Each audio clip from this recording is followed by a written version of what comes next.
Hello and welcome to Final Show Films. I'm the executive producer here, John Bates, and I've got a few pre-show notes for you. First of all, I'd like to thank our $25 tier supporters, Antitonic, Waterflame, Samantha Bates, and Maureen Montee, without whom we wouldn't be able to do much, especially not all the content that we put forward now. I also want to thank all the people that have joined on with us since the, I would say, successful experiment that was Midsummer Night's Stream. If you're interested in that, go check out our YouTube channel, where youtube.com/Sensaku, where we performed the world's first, as far as we're aware, live stream production of a community theater performance of A Midsummer Night's Dream. That sounds like a lot of qualifiers. It's more just because that's the way I talk. Please go enjoy them and give us feedback. Let us know if you'd like to see more of that in the future. If you'd like to support financially, you can do so on our Patreon page at patreon.com/FSFilms. You can also follow us on Twitter at Final Show Films, or follow me personally at John A. Bates for all future updates and live notifications for our live stream. In the meantime, sit back, relax, enjoy. And we're live. We're live. Good evening, everyone, and welcome to another episode of Changeling the Lost in Grover Green, Final Show Films World of Darkness Chronicle. I'm Jack, the storyteller for this campaign, and joining me this evening is Holly. I'm Holly, and I'm playing Lark, the Beast Windwing. And William. Hi, I'm William, and I'm playing Phage, the Ogre Gristle Grinder. And Mara. Hi, I'm Mar, and I'm playing List, the Wizened Oracle. Aaron. Hi, I'm Erin, and I am playing Mira, the Kai who can play Mate Fairest. And Jeremy. Hi, I'm Jeremy, and I am playing Adele, the Darkling Grave. There we go. Fuck this week. What am I playing? Changeling, Jeremy. And No, I knew it was Changeling. I just couldn't remember my name or... This week, I'm lucky I remember my name. Raphael, who plays the Darkling Night Singer, Neofly, will unfortunately not be with us again this week. But we are picking up in the morning in Adele Hamilton's house, where everyone has spent the night after a rather trying day/evening of investigation and plotting and potentially murdering cats that turned out to not actually be murdered. So that's nice.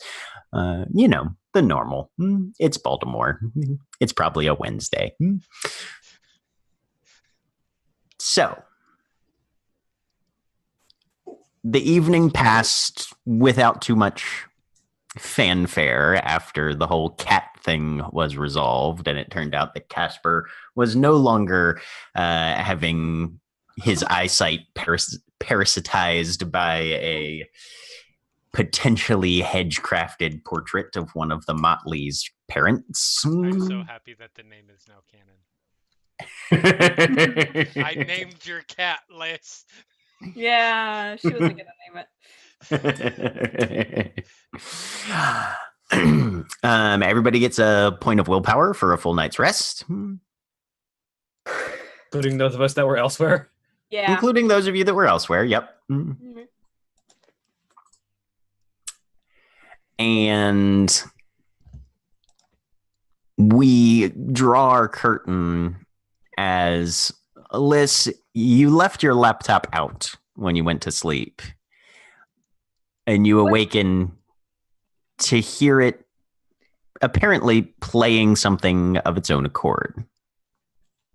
I was not in the house, possibly. I did spend the night I had the dream. Oh, that's right. I completely blanked on that. We are going to have to roll this back a little bit. I was nervous. I was curious where this is going. I wasn't sure. I was about to say we had a dream thing to do. We did have a dream test to do. Yeah. That is a storyteller fail right there. Let me pull up those details then. We are rolling back about 9 hours then.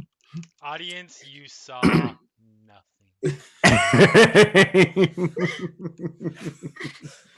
Right, because you guys are in the back of a vehicle being driven quite rapidly Uh-huh. across the Baltimore cityscape. By a spider lady whose name I can't remember. Silk strings. Silk strings. Yes. Are you guys going to try and make any conversation during the vehicle ride? Oh. Does it seem like Silk Strings is going to be receptive to conversation? She doesn't seem like she's putting up a wall of any sort. This isn't my business, so I will let the person who's currently on the spot start conversation if she so desires. Oh no. You are definitely getting that vibe off of Liz. Liz is in a potentially, I would say, fairly defensive frame of mind, somewhat nervous, maybe a saw of stage fright. Mm-hmm. You know, this getting over stress is only going to make you perform worse. Just take a breath, relax. Okay. Right. Remember, no one ever did better because they started freaking out. Okay. You got this. Maybe. You do.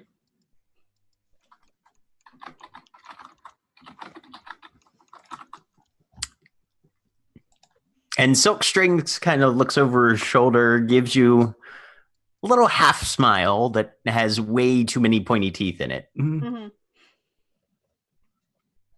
Turns her attention back. Does something involving turning a wheel in a certain direction that does not seem to be the direction you want to go and employing a handbrake in a method generally not advisable for public safety. Okay. In order to basically make a hairpin right turn as the light in front of her turns red. She drifted to the right. Yeah. Yeah, right. Yep.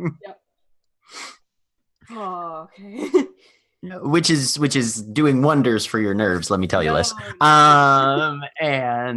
But after about 10 minutes, pulls up in front of a very, very tall apartment building, fairly close down towards the waterfront.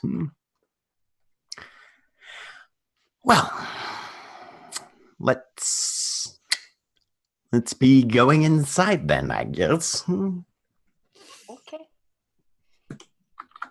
This is big. Get out the car. Yeah, big enough.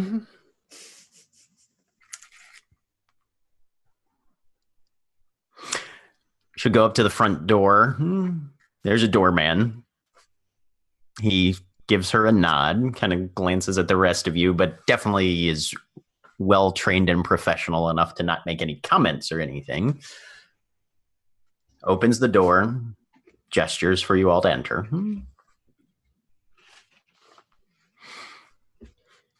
Hi. Go in. Evening, folks. Shuts the door behind you. Silk Strings is headed straight for the elevators, which it's a fairly, it's not opulent, but it's very luxurious in terms of the lobby and entry of this building. There's a lot of shiny metal, a bit of chrome, mirrors, crystal, that sort of thing. Kind of decorated in a vaguely Art Deco sort of design. Wouldn't look entirely out of place in a Baz Luhrmann film, is what I'm getting at. And Silk Strings goes over and pushes the up arrow on the elevator.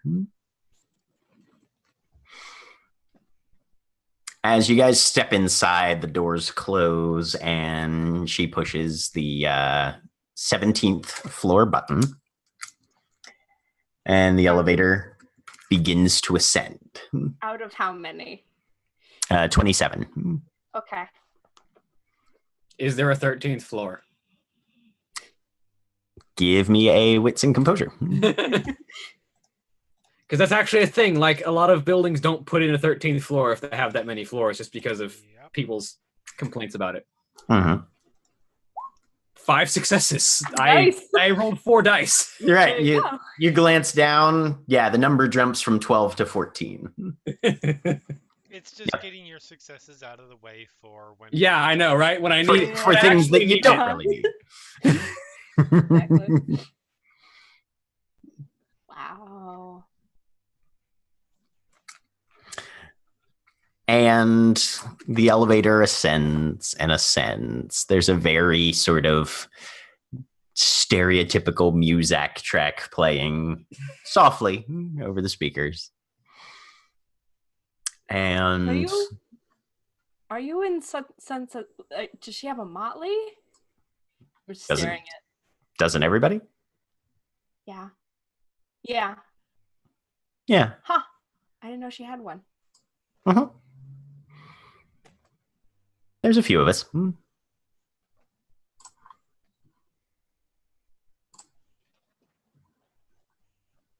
I'm swaying along to the music. And with a faint ding, the elevator stops, the doors open, and Silkstrings gestures for you to exit first. Okay. Go out. Come. She'll let you guys step out. And then she reaches behind her to where you guys can't see, does something with her hand, it seems, on the panel, and then follows you guys. Sort of slips to the front, down this way, and takes you down a hall. Does the elevator close behind her? Uh-huh. Or it still closes? Okay. Yeah, it closes. Okay. Following. And she'll take you down to apartment 1737. And pull out a key, unlock the door, step inside. It's a fairly lavish apartment. You can see that it's south-facing, looking out over the bay and the harbor. You can see some of the night skyline lights going out to the east and the west in this rather large sort of front-facing window in the main room that you initially walk into. There's a pair of individuals seated. Sunset Blue, you guys recognize. You also recognize Carl Stitches, the one who patched Nero up right after he got mauled the shit out of by briar wolves, I believe. Yep. Oh, hey, guys. Stitches, Sunset. Hi. Quite a party. Didn't know you'd be here, Phage, but nice to see you again. Everything going okay? The Motley runs together. Yeah, Everything's smart. fine so far. Got business to get to, but figured I'd see my friend to getting her work done. Yeah, no, makes sense. I guess you guys will need the room then. Yeah. But well, Sledge and Gow will be back in a few. And but if you guys want to take the MB. Sunset puts down a martini glass, kind of stretches. She's wearing something fairly sheer around her shoulders, and just kind of a slinky black dress, more or less. But her feet are bare, and that cobalt blue head of hair catches the light in here, almost with a fluorescent sheen. Well, Liz, you're going to show me what the future holds then, I nod. Good. Well, I will go get comfortable then. Where? Master bedroom. This way. Phage kind of puts a reassuring hand on Lissa's shoulder and, go on, girl. Give it your best.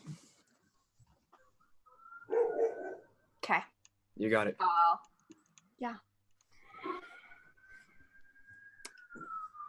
I'll leave my backpack with Phage, Okay. actually. And follow Sunset Blue. I'll take it. So she'll lead you down a hallway to a bedroom. There's a large queen bed already turned down.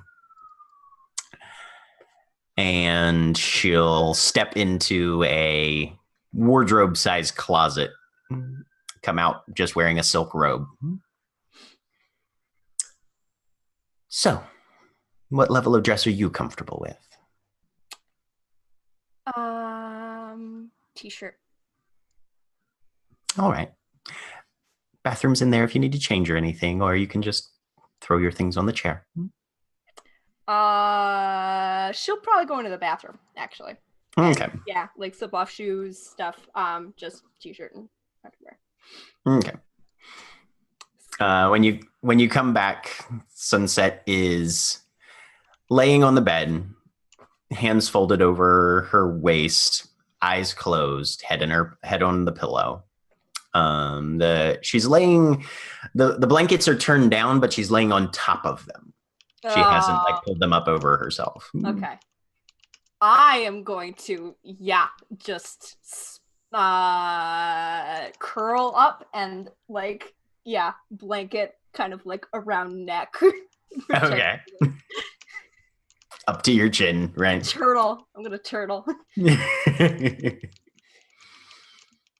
She kind of shifts and does you can catch a faint corner of smile as you sort of turtle yourself up in the bed linens. But she doesn't say anything. And after a few minutes, unless you begin conversation. No. Okay. She wouldn't. You can hear her breathing begin to slow, regulate. She's definitely drifting off if she's not already asleep. Meanwhile, out in the living room, about 10 minutes have passed, Phage. Carl has the television on. He's watching some medical drama, and anytime they say anything remotely medical in nature, just laughing his ass off. And then the door bangs open, and two figures walk in. Papa Sledge, who is fairly high ranked in Summer Court. You've definitely met before. Mm-hmm. And then a Darkling that you've seen a couple times at various Spring Court gatherings or in the company of other Spring Courtiers. She's got dark hair pulled back. Her face is pale, almost porcelain in nature. Very stark features, very sharp, almost as though it's carved out of like a plastic or a plaster. And her fingers are a little longer than they should be, and where normally like an elaborate manicure would accentuate the nails towards the end. Instead, they seem to be all one piece, coming to these almost lethal piercing points at the tips, looking flexible, as part of her physiology, but very, very sharp in a way. They look like Freddy Krueger claws. No, nothing so gauche as that. They look vaguely synthetic, but missing the that sort of fingertip and fingernail delineation. structure, right? Yeah, it's literally just points on the ends.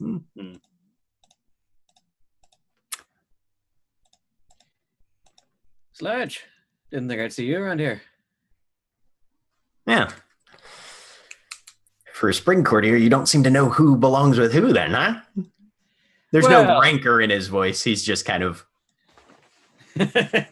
Well, let's just say I've been a bit too busy making sure everyone keeps their heads on straight to figure out who's in the individual motleys. That's fair. That's fair. But yeah, no, me, Blue, Carl over here, Knives. Silk Strings is in and out, but she's definitely part of the family. Well, aren't you just a powerful group? You got some of the big wigs of spring and summer all in the same house. Yeah, you know, we've been here some of the longest. Seriously, though, I mean, like, when I came out, there were like 4 motleys in the city. Yeah. 5. 4 or 5. Anyway, yeah, no, pickings were slim. And now you've got 7 people showing up around the same time.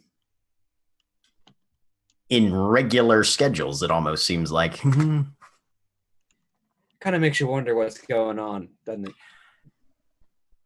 I leave that to Autumn to figure out what's going on, and then if something needs punching, that's where we come in. Well, everyone should play to their strengths, right? Pretty much. So, what's got you guys over here tonight? Liz made a promise to Sunset, and she's gonna try and fulfill it best of her skills tonight. Okay. Yeah. And you're here for babysitting duty? Buddy system? Liz doesn't need a babysitter, but yeah, I'm here to make sure she stays safe. Good on you then.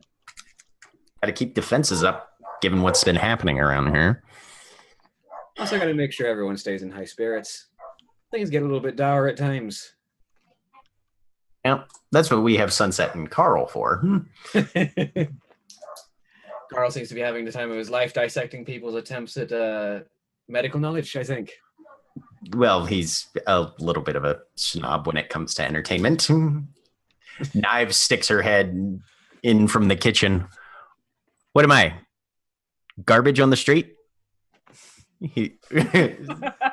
Sledge laughs. Look, just because...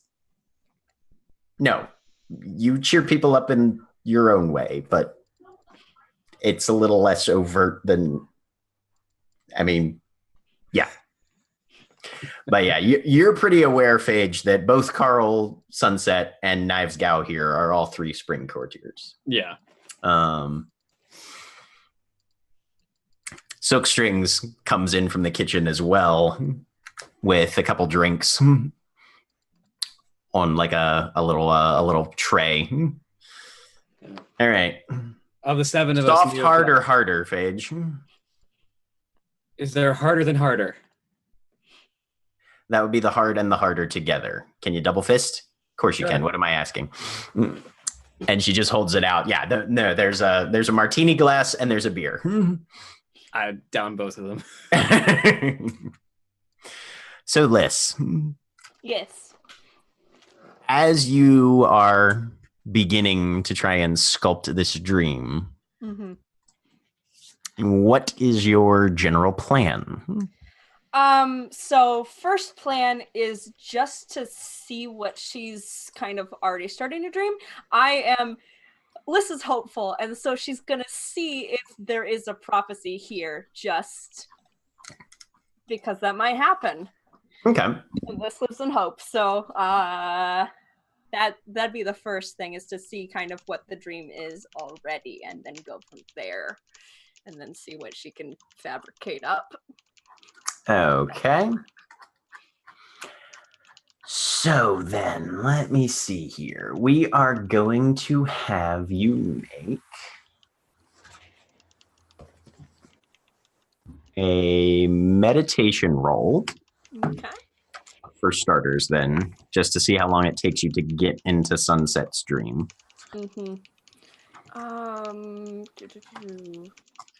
What roll was that again? Is that... Meditation is a wits and composure roll. Got it.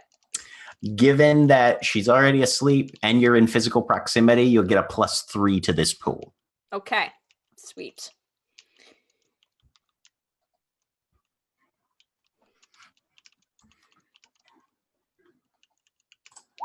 Four successes. Okay.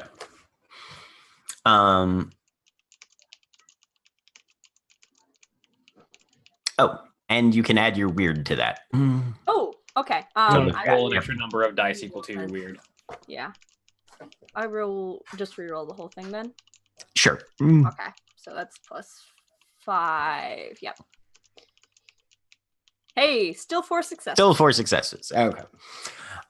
So a few minutes, you center yourself and you start following those threads of consciousness that your innate magical nature is sort of aware of, especially when you're anywhere around someone who's in that, REM level of sleep that that changelings tend to descend into very quickly and spend a lot more time in even than your usual sleeping individual.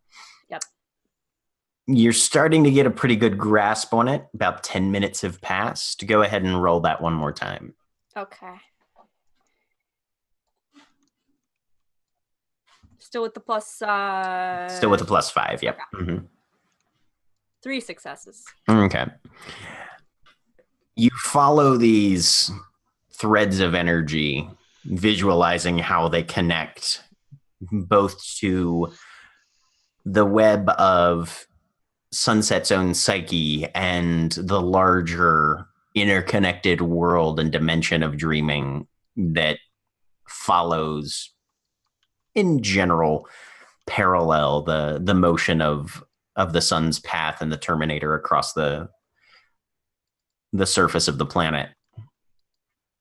And you find yourself, most of the time that you've traveled into a dream, it's usually been marginally peaceful, especially into another changeling's dream, where they retreat to sort of find a level of quiet that tends to be missing from their normal day-to-day lives, the struggles of survival and trying to make ends meet and keep up a consistent existence in this cityscape. Not Sunsets. Immediately, as you follow these threads inward and link them to the dimension of subconscious slumber, there's a pulse, there's a throb, and suddenly you are in a frenetic environment, music pounding loudly, electronic synthesized notes over and over and over, this strong driving rhythm. The lights flash in a more or less seizure-inducing frequency, at least for most people. And there's just this sea of bodies around you, crashing into you. It's like moving from a quiet bedroom into this and being dropped into the center of a mosh pit. Yep. And the change is jarring and palpable to you. Give me a resolve and composure roll, -2. Okay.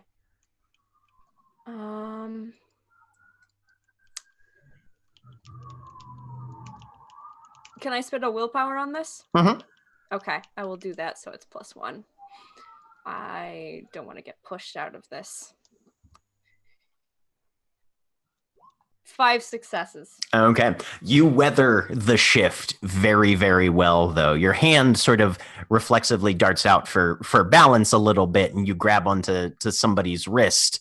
And as you look over, it's Sunset, still in the silk robe, with her eyes half closed, her chin tilted upward as though, and she's kind of just very gently moving in time with the rhythm, not the wild frenetic gyrations of the dancers around her, but a much more, almost as if she's listening to a second song that is in sync with what's clearly audible right now, but that moves at a slightly slower beat pace. It's almost like this is her version of quiet. Okay. Well, she says, we seem to have found my place. So what is this supposed to tell me about the future? We have to figure out who we are before we can know what's going to happen to us.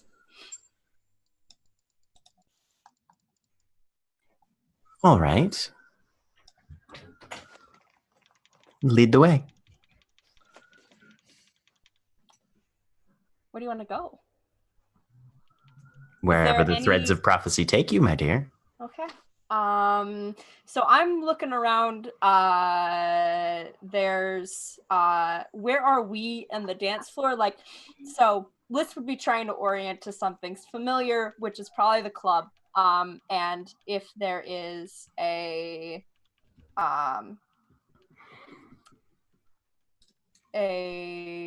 stage or a bar area, kind of trying to figure out like where we are in the location of this dreamscape.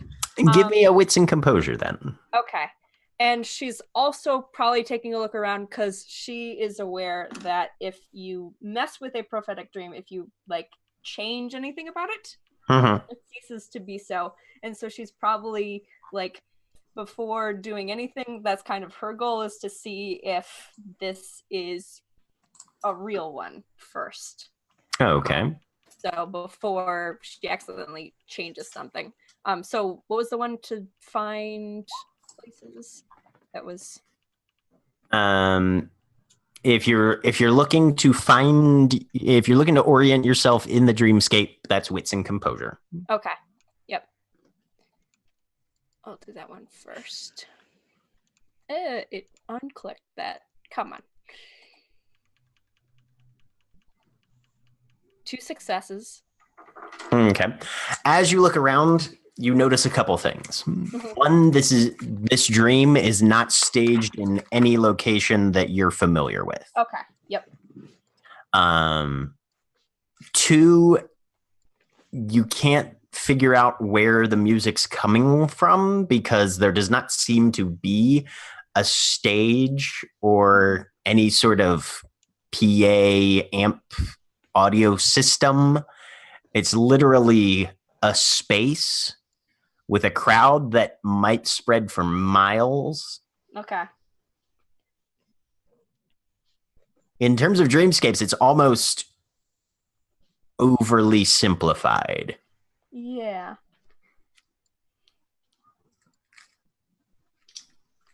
Is there any change in the crowd in any direction? Are we in the center of it? Are we on an edge?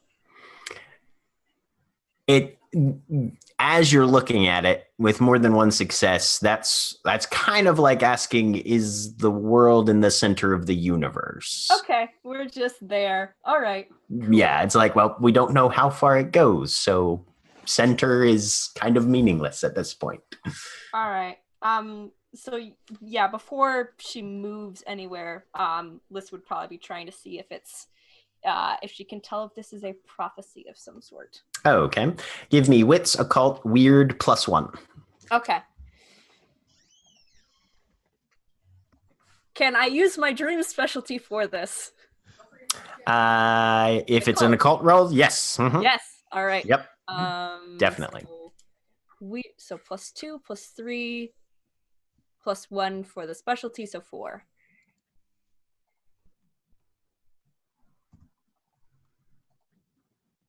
Six successes.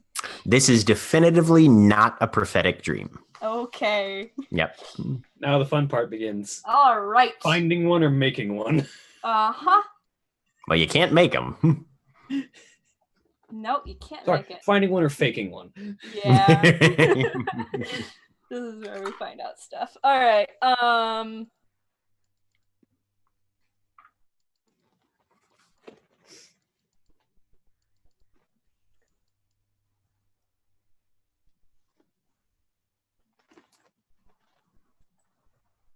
Well, we're here. Maybe we see what happens when why we're here. Do we need to be elsewhere? No, you wanted to be here. Let's dance. And I will Very well. I will kind of like, grab and attempt to start doing not a dance that is, well, not one that's probably gonna match the tone of the music. Like Liz is probably gonna start trying to do like a waltz or something, still trying to be in time with Sunset's beat, what she was kind of dancing to, but it's Okay. probably not matching what other people are doing around. Gotcha. All right. In that case, give me a whatever's highest for you, wits, dexterity, or manipulation. Yeah. Okay. And Dexterity. okay. And expression. I have 2 in expression, so it's not negative. This is good. And are you attempting to accomplish anything specific by invoking a dance?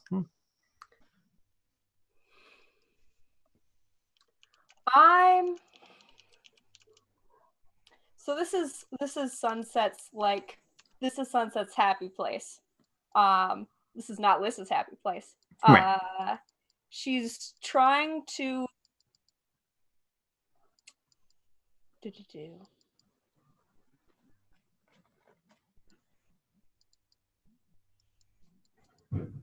She's trying to get a sense of what music Sunset is dancing to, basically.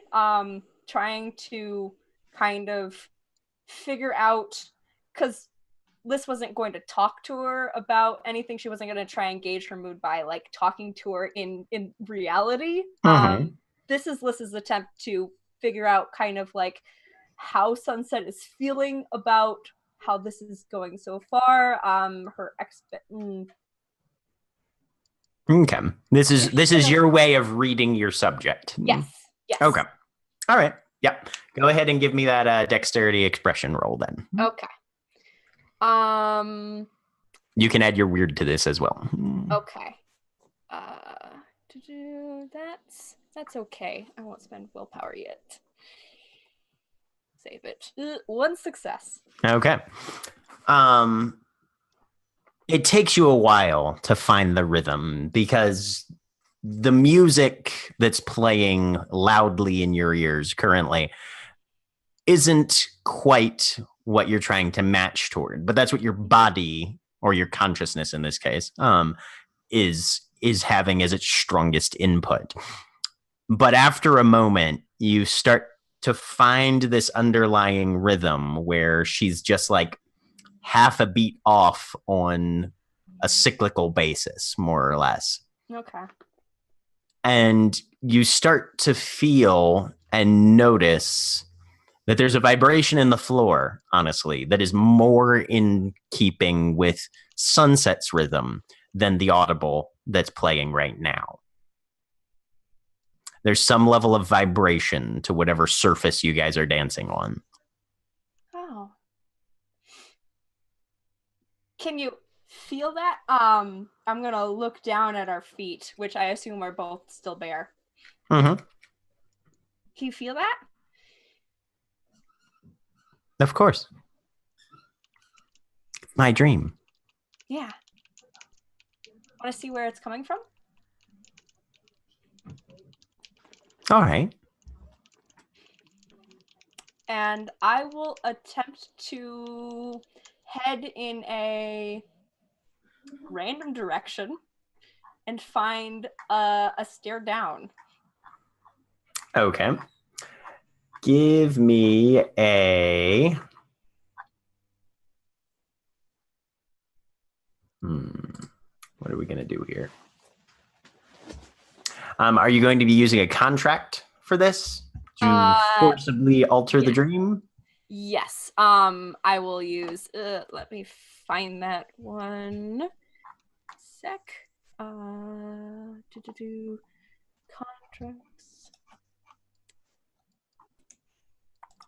Forging the dream. Yep. And standard sit beside her subject. I'm assuming I'm meeting the catch for that. Yes. Yep. Okay. Yep. I will do that. Okay. So that's what's plus weird. Yes, I believe so. All right.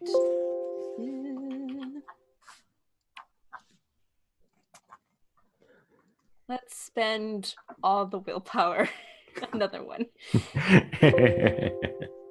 So that's plus 5.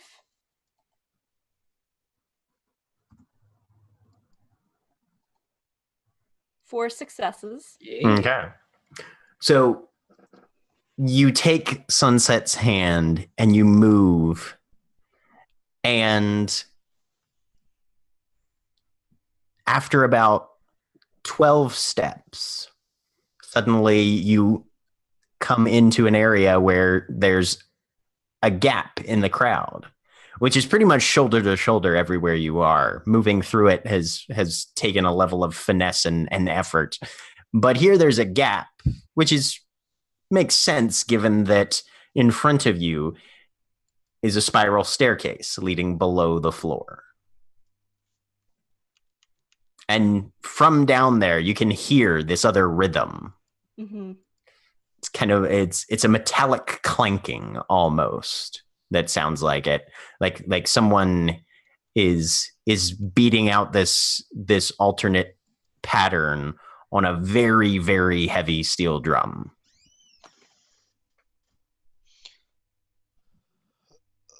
You want to see what's down there?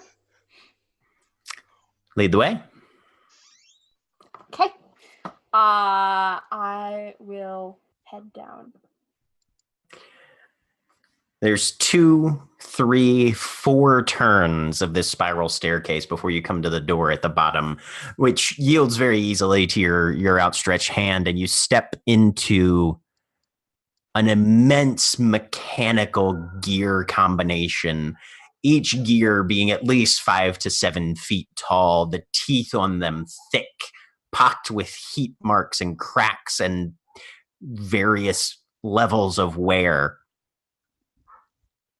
And they're just turning at a constant speed, but given the various sizes and the way they interlock, they're producing this clanking, heavy, metallic rhythm.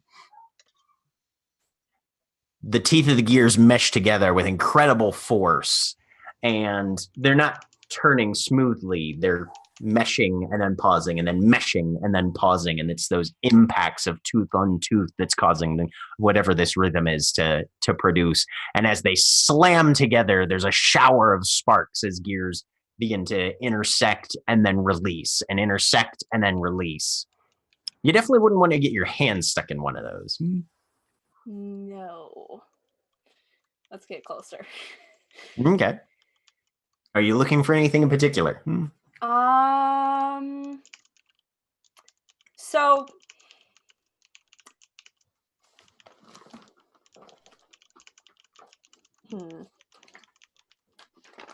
So the way that List views dreams is and like the shaping of them is you kind of build off of what's already there, or when you like make a bubble for like a stair to start, you leave spaces for the rest of everything to fill it in. Okay. Because that tends to work a little bit better. And she likes exploring and seeing what happens. So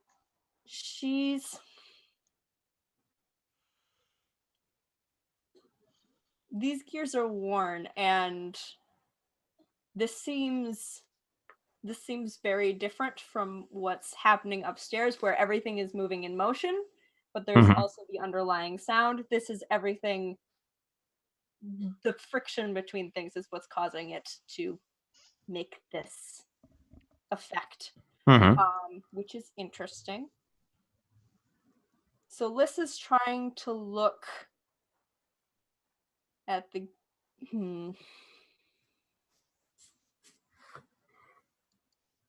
So she's trying to look around and pick up details on this scene. Yeah, from the gears, probably. Okay. Give me in this case, give me a wits and investigation, and your dream specialty there applies as well. All And you can add your weird to this one too. All right. So that's 3. 5 successes. Okay. Yeah. Very With an exceptional success. yeah.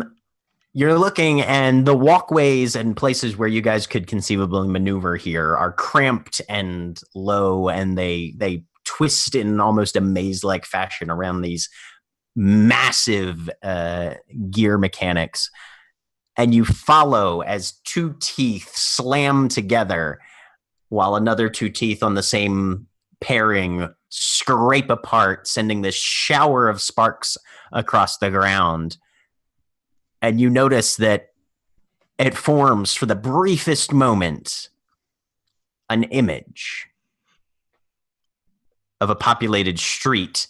And for the faint flash of time that the sparks scatter across the floor, you can see people walking slightly, and then the sparks fade out of existence.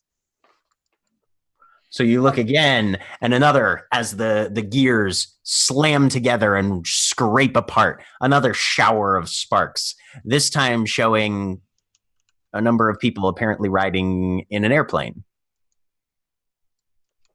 And there's a brief moment of like 2 animated frames worth, probably, before the sparks once again fade out of existence. And as you glance around, you're starting to see that there's a number of places throughout wherever this huge cavernous gear filled room is, where these pools of sparks are showing brief flashes of imagery that change each time. It's a city. Go on. So the city. There's do you see the people and there's the airport nearby and everything keeps moving.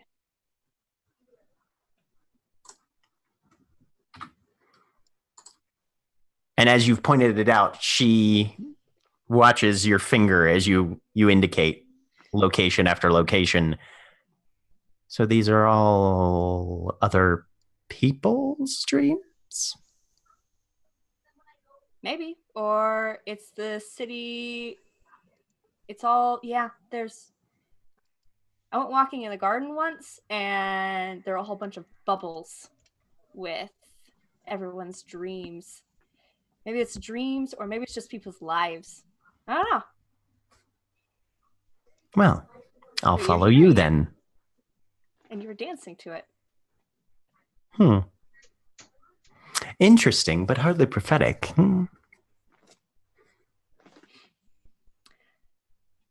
Let's find a spot. I am going to head through and try and find a spot with some open space to sit. Give me a wits and composure -4. Okay. Because there is no open space to sit in this place. Yeah. If there are, they're pretty few and far between. Can I use willpower on this? Mhm. Okay. I will do that. So it's -1.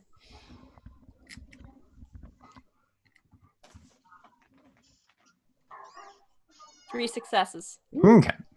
So you're mechanically minded. Mhm. And while very abstract, there is still a level of order to this landscape of these massive industrial gears. And so using your knowledge and instincts, you kind of look at it as a whole and think, all right, if this is how things are meshing together, where would it be most likely that there'd be either a larger one that would need more space to operate or a gap of some sort? And you duck under a couple, make a few turnings on passages, and eventually find a fairly large area, maybe 30 feet square. But it's being showered by sparks. They don't hurt when they hit you, but there's a definite level of energy beyond just, I've been struck by, heavily oxidized small particles. Mhm. there's a level of energy that hits your weird as well. These are definitely dreams, the same way that the bubbles were dreams. Yeah. Okay. You've come to yet another nexus, it seems. Let's sit here. I'm gonna sit down, try and like scooch some out of the way. It's not so much that you can scooch it out of the way, it's that when you sit down, they hit you directly rather than the floor. Yeah. Which definitely distorts the image a bit, but you can still catch kind of this weird, sort of disproportionate, stretched kind of visual of whatever. Yep. Come here. Close your eyes. Okay. She'll sit down, close her eyes. All right. So you want like answers and stuff, and sometimes dream stuff is a little bit weird, and it's not always like a metaphor and a simile, but there's all these dreams around, and you've just been listening to them this whole time. You're doing your dancing thing, right? All right. What do you want to do with all these? What do you want to do? All these sparks that's hitting us. It's weird, right? I mean, yes. How does it feel to you?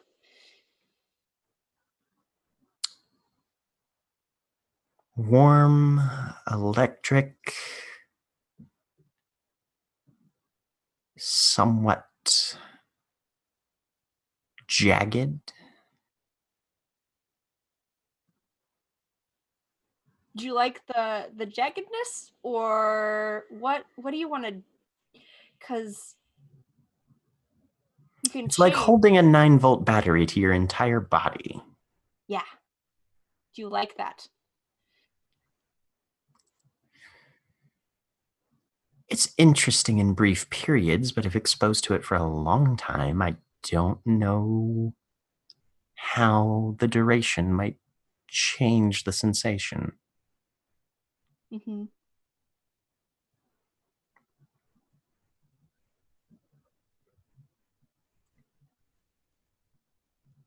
It's fascinating, though. Why? Because I feel a lot of potential, energy. All right. around. Well, you're the expert. What do we do with this energy?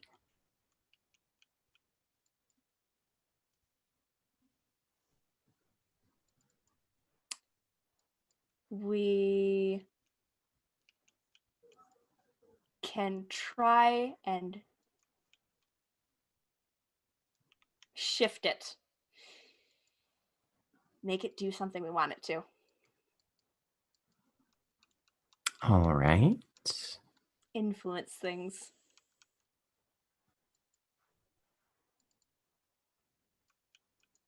What do you do at your club? You run a bunch of stuff, don't you? I'm affiliated with a large number of things. None of them would be possessively mine in the strictest definitions of the mortal world. But I influence. Have you ever wanted to try and do more?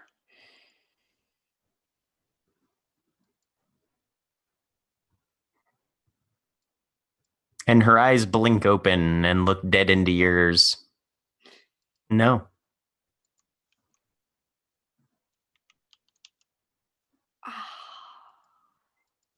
Is she telling me the truth? Give me a wits and empathy roll. Okay, I'm very curious. Wits and empathy. This is going to be important. I want to spend a willpower on this as well. Okay. All right. So +3.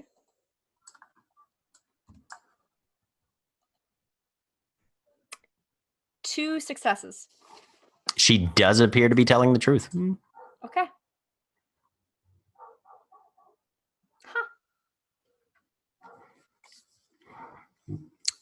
What I'd most like is to see which one of these dreams has something to say about the future. All right. Well, let's see. I forgot what to do real quick. Sorry. What are you trying to do? Well, this was trying to get her to try and change something and then make it backfire horribly. So that she didn't do it. But that did not work. So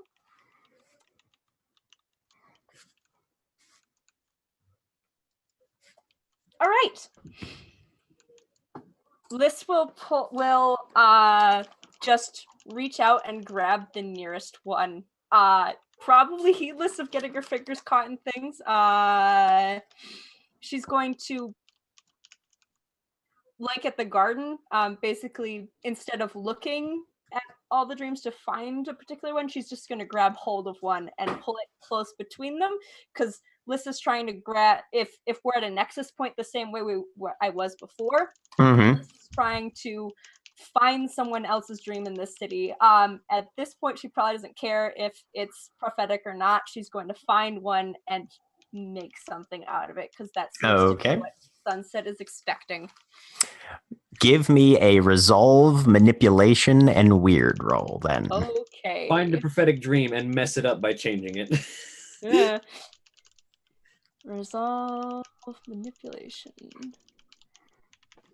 and weird. All right. And I have 2 willpower left. I'm going to spend 1 if I can. Yep. Okay, let's do it. So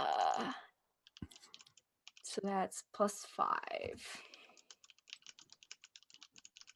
2 successes. Hey, exactly what you needed. One for you and one for her. Okay. So you reach out a hand and just sort of metaphorically grab onto the first thing that flies past. And Sunset wasn't wrong. It does have a sort of warm, jagged electrical feel to it for the most part. And as the shower of sparks, you can feel it shatter across your outstretched palm, and you clamp around it. It yanks the pair of you in. That warm feeling, that electric feeling, immediately vanishes. That sort of jagged feeling is still there, and you find yourself standing on a Baltimore street, icy wind biting at you, and you're still wearing the same clothes as before. Faint skiff of snow drives itself as the wind picks up a little sharper around your ankles. You can see a few people walking up and down the street, kind of hunched over, bundled against the cold, collars turned up, jackets zipped, hands in gloves or in pockets. And there's a sort of pregnant waiting feeling, like something is just around the corner.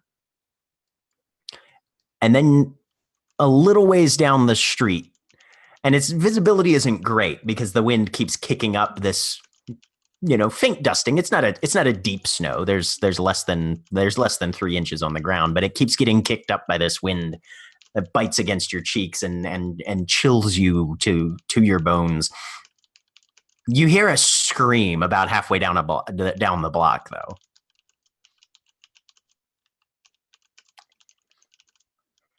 A number of the passers-by stop and start and look in the direction of the sound. This is going to run after it. Okay. Are you examining the dream to see whether this one's prophetic or not? Yes. Yeah. Okay. As I start going. All right. So you're running. Give me the wits, occult, and weird. +1 for your specialty. And you can spend your last willpower if you'd like. Occult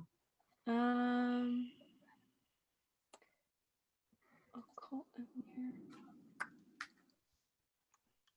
I'll hold off. Okay.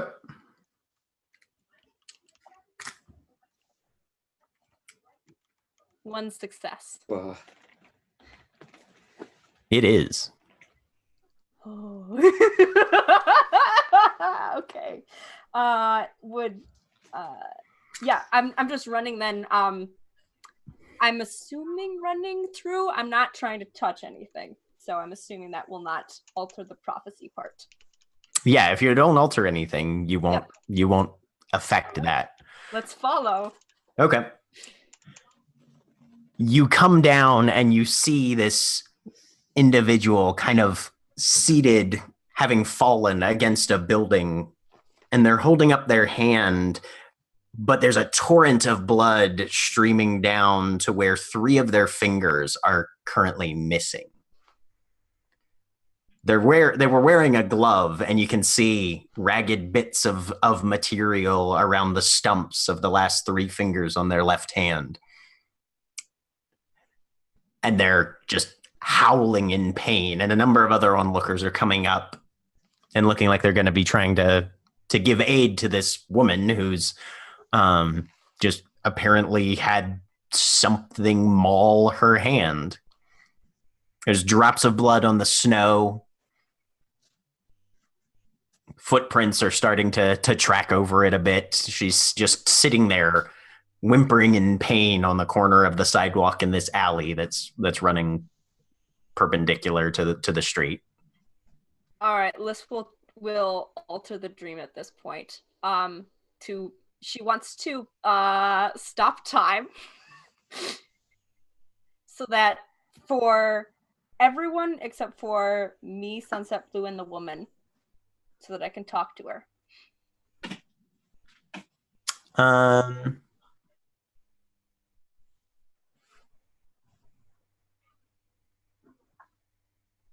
Okay. I would like to give me a wits and composure roll. Okay. I think I will invoke a contract for that.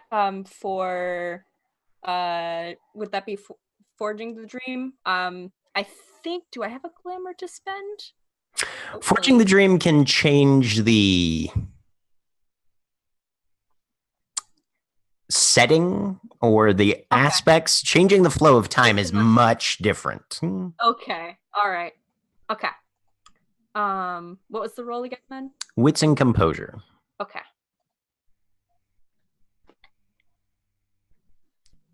And this I will spend my last willpower on. Okay.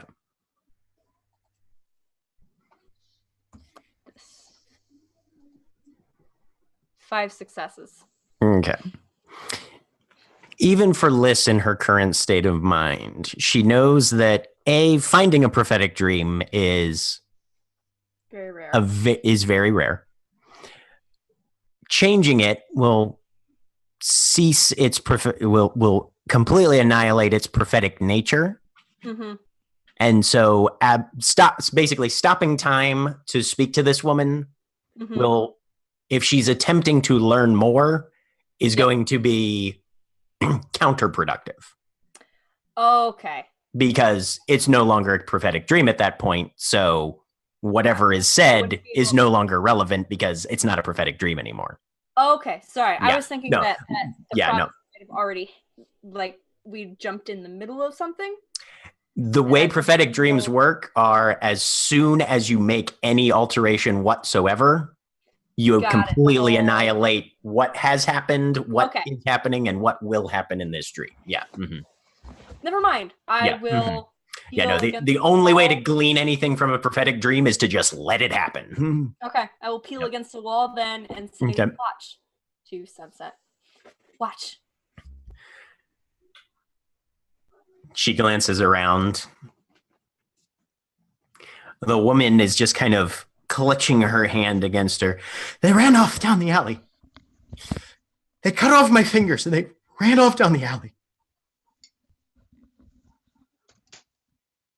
You see one of the onlookers kind of lean over. 5th one this week, isn't it? The person they're speaking to. I mean, I've only heard of 3, but...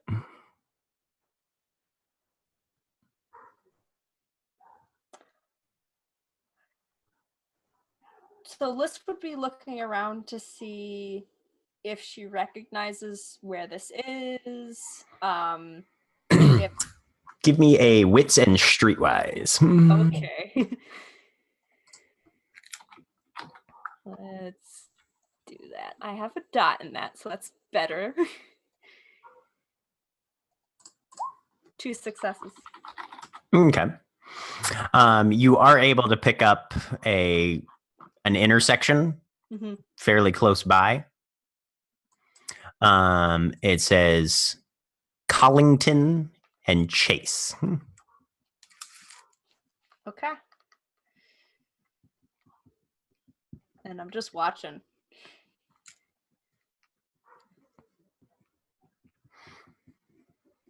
Sunset kind of pulls her robe around her with that sort of bemused look of, I know this is a dream and technically there's no reason I should be cold, but Jesus fucking Christ, it's cold out here. Should we go see what did this? Sure. Lead the way. You're the guide. I mean, the alley? Mm-hmm. All right. Head that direction. Okay. All the people that you saw were very obviously mundane. Mm-hmm. You head up the alley between a few houses. And you notice footprints in the snow. 2 different sets. They seem strangely disproportionate. As you watch them travel, one pair, the left foot, is much larger than the right foot. The other, you can see, it's like there's a pair of footprints, like shoe soles, without really any noticeable features to them. And then there's a pair of 4 indentations a little further out. Like somebody is wearing shoes that are too small for them, so they cut the toes open, and their toes are sticking out and also making tracks in front of the shoes. And you can see a couple little drops of blood that are going along. Very well spaced. But apparently they are carrying something bloody with them.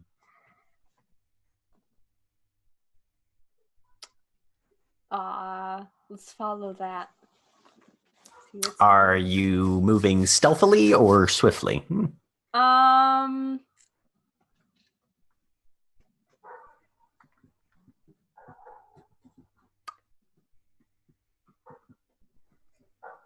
Swiftly. Okay. Give me an athletics and stamina. Okay. Information is more important than safety. Well, okay. Athletics and whatever is strong, whatever is highest of your resolve, stamina, or composure, actually. Resolve, stamina, composure. Resolve. Okay. And athletics. Mindscapes. They're fun. What's your best defensive? What's your best finesse? What's your best power? Yep. All right. 1 success. Okay. So you begin to sort of push through the couple inches of snow, following these tracks, following these droplets of blood. And you eventually come to the next intersection. There's a number of dumpsters and things around you. The tracks seem to suddenly stop. They don't go out into the next block or into the sidewalk. There's a parking lot nearby, a number of things. And you think you hear a chuckle nearby somewhere. From where? Somewhere behind the dumpsters, it sounds like. Which dumpster? There's several of them? Mm-hmm. Hard to tell. There's a little bit of reverberation.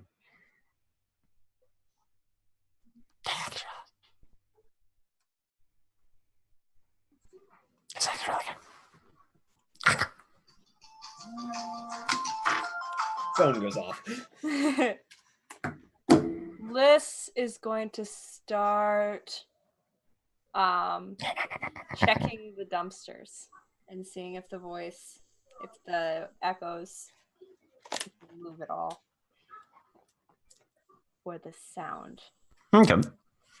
Give me a wits and investigation. Your dream specially applies.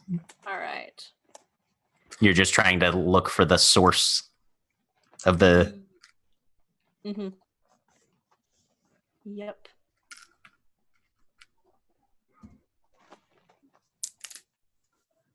Zero successes.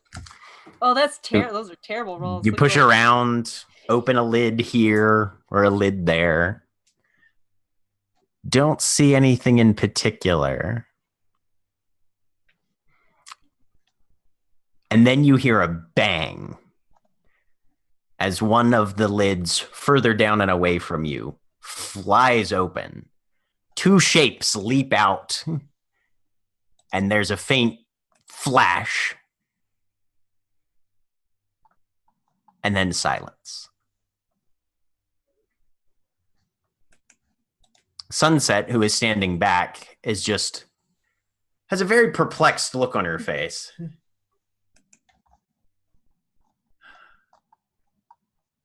Did you see The flash? Well, that was somebody moving into the hedge. Did you see them? I didn't get a good look. Did you?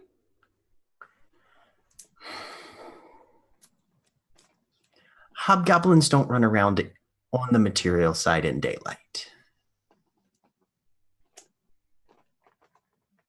Not usually.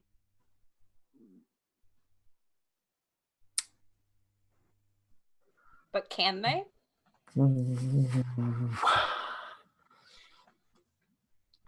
And assaulting mortals. She takes a step over to the dumpster. Mm-hmm. The lid is still dangling loose, banging up against the back of the metallic container in the wind. She looks inside. I think I'm ready to wake up now. I'll look over. And she vanishes. I will walk over to where she vanished from and look over. And inside you see a fairly long, probably 10, maybe 12-inch bladed jagged knife. Blood stains along the cutting edge. And a bright red woolen hat that's apparently been used to mop up some of the blood. Mm-hmm. And that's when your eyes snap open. And we're waking up the next morning, everybody. Yep.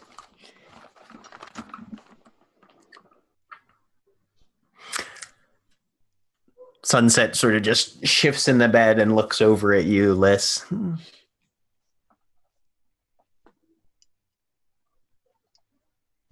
We don't tell anybody about this. Not yet. Why?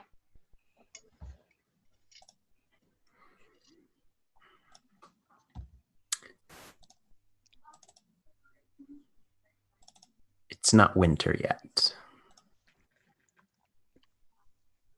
Okay.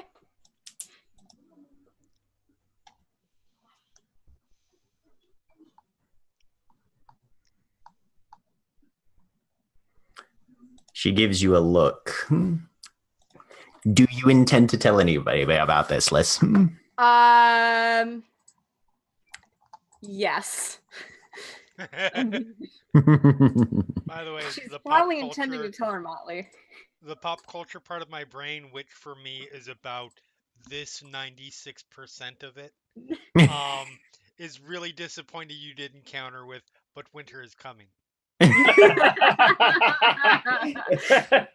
Liz doesn't know that part. Where she'll have fragments of it, but Roll me a manipulation and subterfuge then. okay. I feel like it would be a bad idea to show Liz Game of Thrones for so many reasons.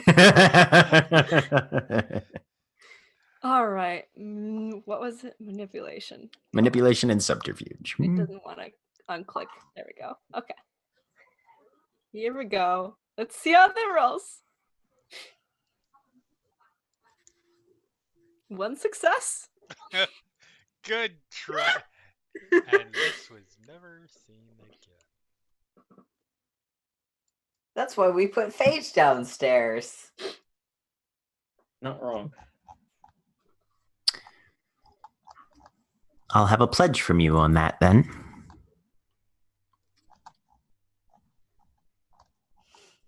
Kind of pledge. She holds out her hand.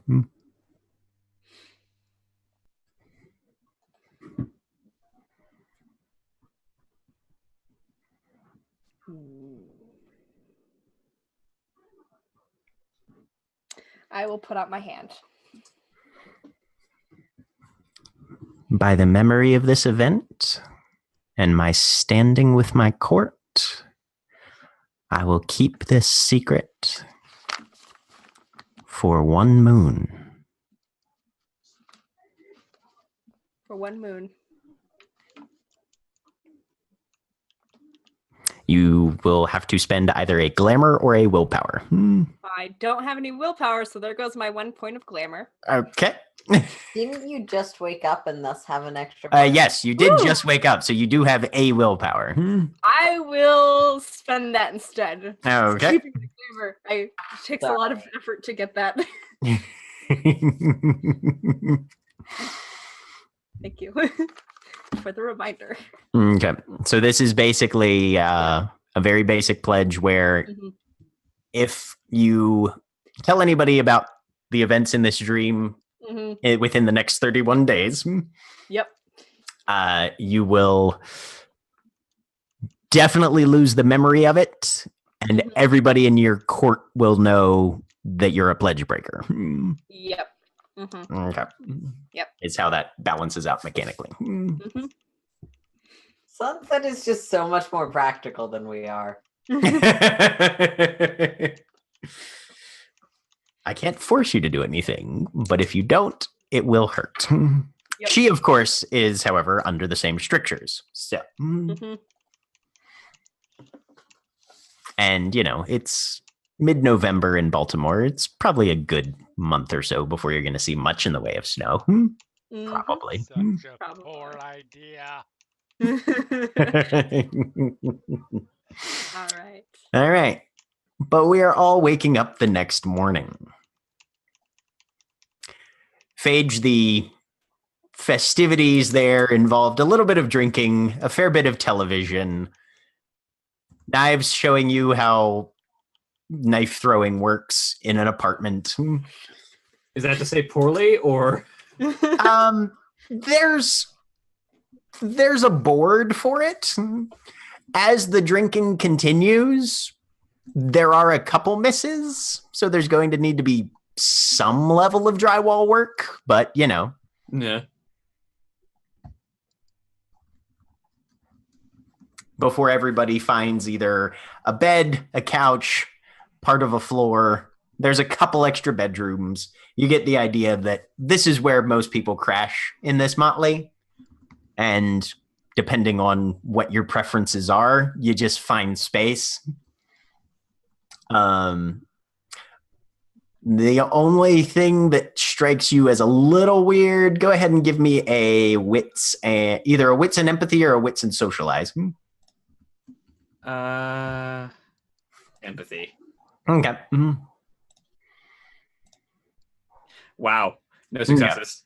Yeah. Nothing strikes you as a little weird then. Apparently this is just the crash pad for everybody. I think this is probably, nobody probably notices it, likely, because none of the people that really know Phage are around. Mm-hmm. But likely in combination, A, her iron stamina, B, her iron stomach, C, her sheer amount of stamina, and D, her nature as a changeling. Phage doesn't really get drunk. Right. And so while she's downing drinks left and right and everyone else is getting, inhibitions lost and getting more and more just enjoying themselves, Phage is left in that same state of, I'm sure this would be a lot more fun if I was drunk, but I can't actually get there. You should ask the medic. He might be able to find a way. So there's this moment of she's enjoying the party, yes, but she's not really hitting that partying momentum of someone who's had enough to drink to really loosen up. Yeah. Which is just kind of continues throughout the night until she's eventually making sure everyone is tucked in and then finally finding a spot to sit down and sleep. Cool.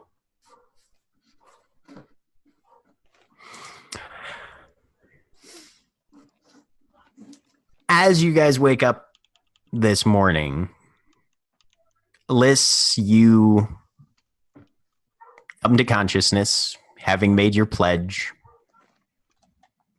The Gallo glasses, which comes out at some point in the evening, Phage is the name of the motley. Offer you guys breakfast.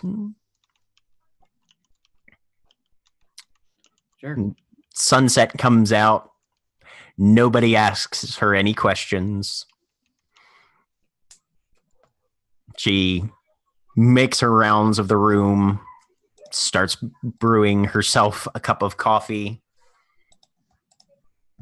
and then makes a second one, carries it over to Papa Sledge, hands it to him as she's drinking hers. He accepts it, kind of clinks his mug against hers, takes a swallow. All right, troops, kitchen's open. Knock yourselves out. And everybody else just kind of swarms into the kitchen. You don't want to make that offer to me. Yeah. You put up with the couch for the night. I think it's the least we can do. No, you don't have enough food in this entire building to make that offer to me. Well, help yourself to as much as you feel comfortable with, then. Just don't open more than 2 cabinets at a time. So what does Phage do with this offer? She makes what she understands should be a plate that someone would expect of someone of her size, which is probably like twice the portion that most of anyone else, except maybe Sledge, would eat. Probably a Sledge-sized portion, basically. Okay. Of what? There's plenty of stuff in the fridge, eggs, bacon, milk, juice, that sort of thing. Cabinets have cold and hot cereals, Whatever seems to be the most plentiful, so she's not making a big dent. Okay, so I'll drive here for a second just to give Phage an idea of what she's up against. So you go in, you open up 2 cabinets, no more, as instructed. You pull out like 4 bags of instant oatmeal, close that, go to the fridge, as you're microwaving that, pull out some milk, some juice, a couple other things, close that. Remember that the syrup was also in the cabinet, which would go well. Go back, open it up. That box of oatmeal has not been opened. You've got 4 bags cooking in the microwave. But that box of instant oatmeal has not been opened. You pull it out. Yep, still sealed. You shake it. Definitely still full. Okay, maybe there is enough room of food in this place for me. This is a bad place for me. Phage just comes back. It's like, I'm switching Motleys. Bye. No, the thing is, she can't act like... Right. She could go until she physically bursts her stomach and not realize that she was full. Yep. So... But this is about as close as you'll get, probably. At least until it runs out. If it runs out, you don't know. But there is plenty of breakfast for everybody. She'll probably at that point then go for 2 or 3 times what Sledge would probably Okay. And Sledge is just kind of watching you with a sort of, I made a joke smirk on his face as he's drinking his coffee. And then you look around the room. Yeah, 3 out of the 5 here are spring. This kind of makes sense.